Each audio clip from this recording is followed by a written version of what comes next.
नमस्कार दोस्तों, स्वागत है आपका मेरे YouTube चैनल पे। तो आज मैं आपको सुनाने जा रही हूँ दशा माता की तीसरी कथा। बोलो दशा माता की जय। एक साहूकार का बड़ा परिवार था। 5 बेटे व 5 बहुएं थी। एक लड़की थी। लड़की का विवाह हो चुका था किंतु विदाई नहीं हुई थी। इस कारण लड़की माता पिता के ही घर में ही थी। एक दिन साहूकार ने दशा माता के डोरे लेने लगी। उसकी बहुओं ने भी डोरे लिए। उन्होंने सास से पूछा कि क्या ननंद जी का भी डोरा लिया जाए। सास ने कहा कि अवश्य। तब वे बोली कि उनकी व्रत के पहले ही विदाई हो गई। तब सास ने कहा कि मैं पूजा का सब सामान साथ में दे दूंगी, वह अपने घर जाकर पूजा कर लेगी। लड़की ने दशा माता का डोरा ले लिया, परंतु पूजन के पहले ही उसके ससुराल से उसके पति लेने आ गए। माता ने विधि पूर्वक लड़की की विदाई की, पूजा का सब सामान रख दिया। जब वह अपने घर पहुंची तो पास पड़ोस की स्त्रियां नई बहू को देखने आई। सब लोग उसकी प्रशंसा करने लगे। किसी की नज़र डोरे पर पड़ी तो वह बोली कि बहू की माँ बड़ी टोटका पसंद स्त्री है। इतना जेवर होते हुए भी 2 तागे सूत के उसके गले में क्यों पहना दिए हैं। सास, ननंद, देवरानी, जेठानी, घर की सभी स्त्रियां बैठी तो उसी डोरे की सभी ने निंदा की। बहू का जी उब गया। तब उसने डोरे को तोड़कर जलती हुई भट्टी में डाल दिया। डोरे में आग लगते ही उनके सारे घर में आग लग गई। सब अपने अपने प्राण लेकर भागे। उस जलते घर में वही स्त्री पुरुष दोनों रह गए। दोनों जने भी गांव छोड़कर चले गए। आगे स्त्री, पीछे उसका पति। दोनों चलते चलते उस गांव में पहुंचे जहां की वह लड़की थी। उसने पति से कहा कि जब तक कोई जीविका नहीं है तब तक तुम भाड़ जोंक कर पेट भरो, मैं भी मजदूरी करती हूँ। पति भाड़ जोंकने लगा और स्त्री एक कुएं पर जा बैठी।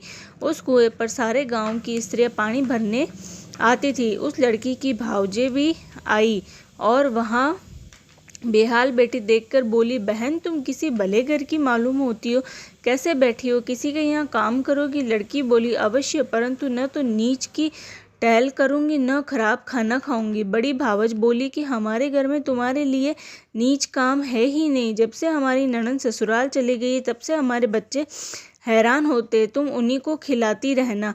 उनके राजी होने पर स्त्रियां अपने घर गई और सास से बोली कि माताजी, कुएं पर एक दुखिया लड़की बैठी है, वह हमारे यहाँ तुम्हारे पोतों को खिलाने पर राजी है, आज्ञा हो तो उसे रख ले। सास ने कहा कि खुशी से रख लो।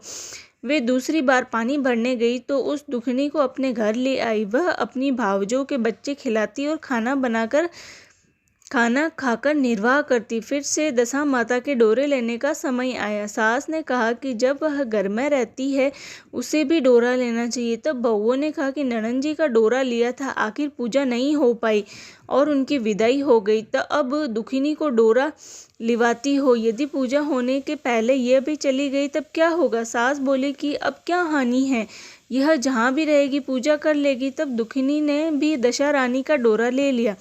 9 दिन तक कथा कहानी होती रही। व्रत पूजन यथाविधि हुआ। 10वें दिन साहूकार की 5 बहुओं और उसकी सास ने सिर से स्नान किया। घर में गोबर से चौका लगाया। चौका पूरा और पूजा की तैयारी करने लगी। तब दुखिनी बोली कि भाभी, मुझे फटा पुराना कपड़ा मिल जाए तो मैं भी स्नान कर आऊं। तब बहुओं ने सास से पूछा कि हमारे पास ननंद जी की साड़ी रखी है, कहो तो इसे दे दे। सास ने कहा कि दे दो। अपनी पुरानी साड़ी लेकर दुखिनी स्नान करने गई। उसने सिर से स्नान करके साड़ी पहनी और गीले बाल बिखराए हुए घर आई। यहाँ पूजा आरंभ हो गई थी। वह ज्यों ही पूजा में आकर बैठी, एक भावज ने कहा, साक्षात ननंद की उण्हार है। इस पर सास ने नाराज होकर कहा कि चुप रहो, मुझे कथा कह लेने दो, तुम्हारी बातों में मैं कथा भूल जाती हूँ। बहुएं चुप हो गई। फिर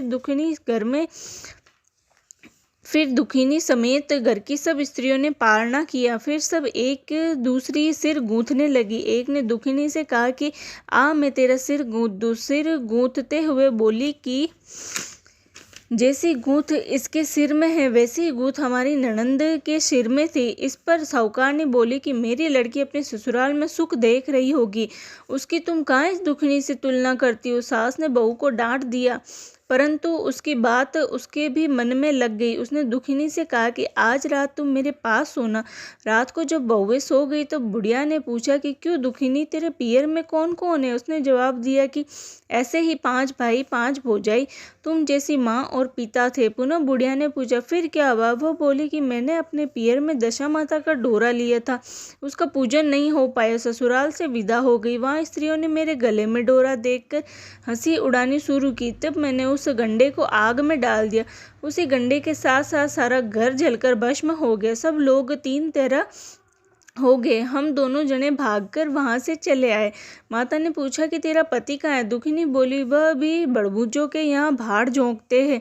साहूकार ने अपनी लड़की को पहचान कर उसके गले से लगकर रोने लगी। उसके रोने का शब्द सुनकर 5 लड़के उसके पास आए। तब बुढ़िया ने कहा कि ये दुखिनी कोई और नहीं, तुम्हारी सगी बहन है।